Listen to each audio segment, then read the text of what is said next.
63ാമത് school കലോത്സവത്തിന്റെ പ്രത്യേകത തവണത്തെ മന്ത്രിസഭയിലെ അംഗങ്ങളും കലോത്സവവുമായി എന്താണെന്നല്ലേ അതിൽ ഒരു ബന്ധം തന്നെ നമ്മളോട് പങ്കുവയ്ക്കും. അതായത് 92-ൽ നടന്ന സംസ്ഥാന സ്കൂൾ കലോത്സവത്തിലെ മോണാക്ട് വിന്നർ കൂടിയാണ്. അപ്പോൾ അതിൻ്റെ നമുക്ക് ഈ ഉത്സവം തലസ്ഥാനത്തെത്തുമ്പോൾ പങ്കുവയ്ക്കാതെ പോകാൻ സാധിക്കില്ലല്ലോ.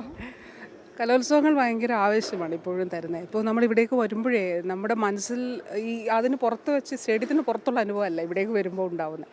അതുപോലെ എൻ്റെ ഓഫീസിൽ അനെക്സ് 2-ലാണല്ലോ, എൻ്റെ ജനൽ തുറക്കുന്നത് ഇവിടേക്കാണ്. അപ്പോൾ ഞാൻ കഴിഞ്ഞ ദിവസം ഈ പന്തൽ ഉയർന്നു കഴിഞ്ഞ് നോക്കുമ്പോൾ അയ്യോ എന്തൊരു സന്തോഷമാണെന്നറിയോ. അപ്പോൾ കാരണം നമ്മൾക്ക് ഈ കലോത്സവങ്ങളിൽ ഈ വേദികളിലും നമ്മൾ ആ ഘട്ടത്തിൽ ജീവിക്കുവാണല്ലോ. അപ്പോൾ അത് വളരെ സന്തോഷമുള്ളൊരു കാര്യമാണ്. അതുപോലെ ഇവിടെ എത്തുന്ന കുഞ്ഞുങ്ങളും സെലിബ്രേറ്റ് ചെയ്യട്ടെ എന്നുള്ളതാണ്. അപ്പോൾ അത് ആ നിലയിൽ ഈ പുതിയ കേരളത്തിൻ്റെ കലാകാരന്മാർക്കും കലാകാരികൾക്കുമായിട്ട് വെയിറ്റ് ചെയ്യുന്നു. അവർ വരട്ടെ, അവരുടെ പെർഫോമൻസ് കാണാൻ വേണ്ടിയിട്ടുള്ള ആവശ്യത്തിലാണ്. സെക്രട്ടേറിയറ്റാണ് തൊട്ടടുത്ത്. ഈ പറയുന്ന പോലെ മന്ത്രിയുടെ ഓഫീസ് തൊട്ടു മുന്നിൽ.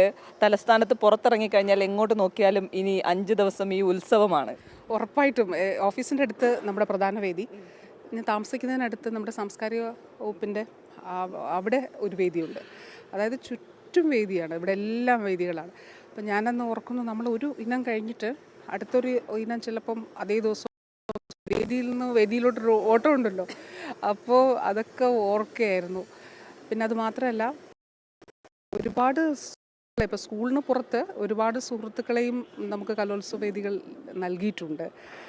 പിന്നെ ഇപ്പോൾ അന്നത്തെ ഒരു കലോത്സവങ്ങളുടെ ഞങ്ങൾ പുതുതായിട്ട് ആഡ് ചെയ്തു. ഞങ്ങളുടെയൊക്കെ കാലത്ത് 1ാം സ്ഥാനം 2ാം സ്ഥാനമുണ്ട്.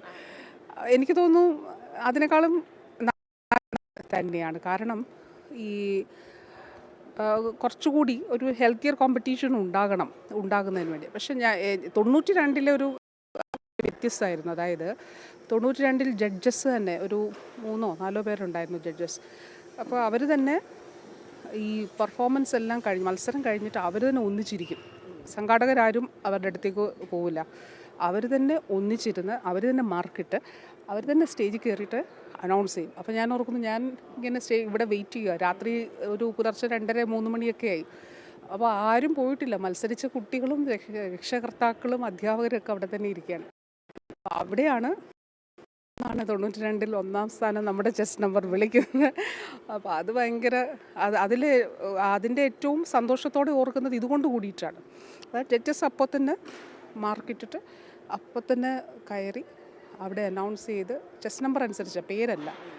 കാരണം അപ്പോൾ അത് കുറച്ച് മറ്റ് ഒരു നല്ല രീതിയിൽ മത്സരങ്ങൾ നടത്തണം എന്നുള്ള അടിസ്ഥാനത്തിൽ അന്ന് അങ്ങനെ സംഘാടകർ ഗവൺമെൻറ്റൊക്കെ തീരുമാനിച്ച് ചെയ്തതാണ്. അപ്പോൾ അതിപ്പോഴും ഓർമ്മയുണ്ട്. അന്നത്തെ മോണാക്ടിൻ്റെ ആ ഒരു ടെൻഷനും അതൊക്കെ നമുക്ക് 5 മിനിറ്റ് ആണല്ലോ മോണാക്ട്.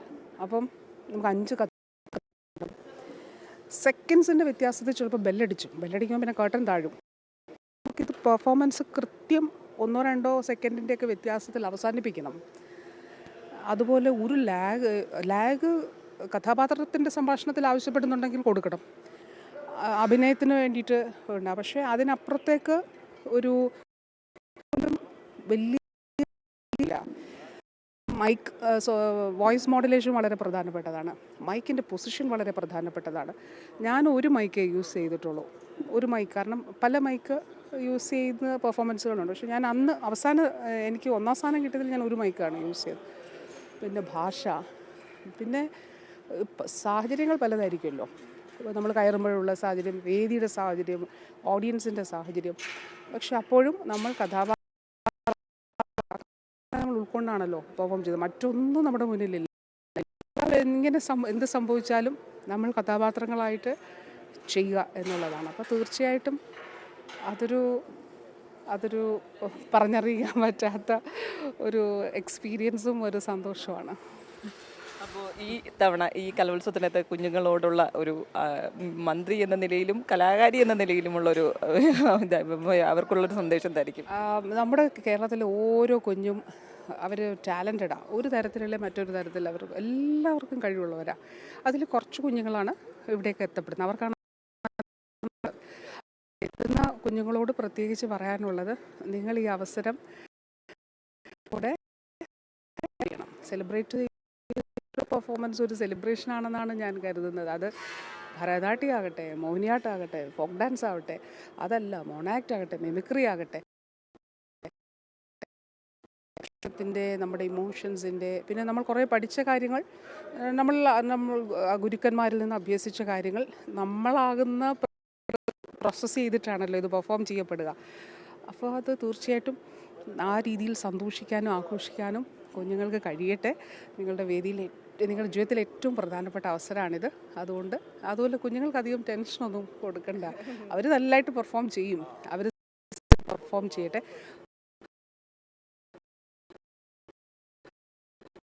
എന്നും അതാണ്. ഇപ്പോൾ എനിക്ക് 1ാം സ്ഥാനം കിട്ടി എന്നതിനേക്കാളും അന്ന് പത്രങ്ങളിൽ വന്ന ചില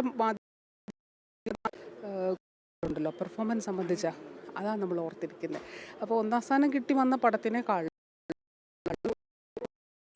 അത് ഞാൻ ഇപ്പോഴും അത് സൂക്ഷിച്ചു വെച്ചിട്ടുണ്ട്. അപ്പോൾ നമ്മുടെ പെർഫോമൻസ് തീർച്ചയായിട്ടും ഏറ്റവും പ്രധാനപ്പെട്ടത്.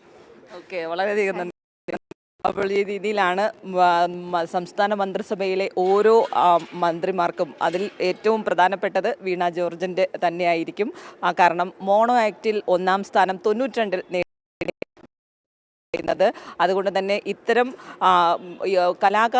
കലാകാരന്മാരും കലാകാരിമാരും സംസ്ഥാന മന്ത്രിസഭയിലും ഉണ്ട് എന്നുള്ളത് കൊണ്ട് തന്നെ അത് ഈ മന്ത്രിസഭയ്ക്ക് വലിയൊരു അഭിമാനം കൂടിയാണ്. ഏതായാലും പ്രധാന വേദിയിൽ നിന്നും പ്രമോദ് പന്തിയോടൊപ്പം എസ് ഷീജ, കൈരളി ന്യൂസ്.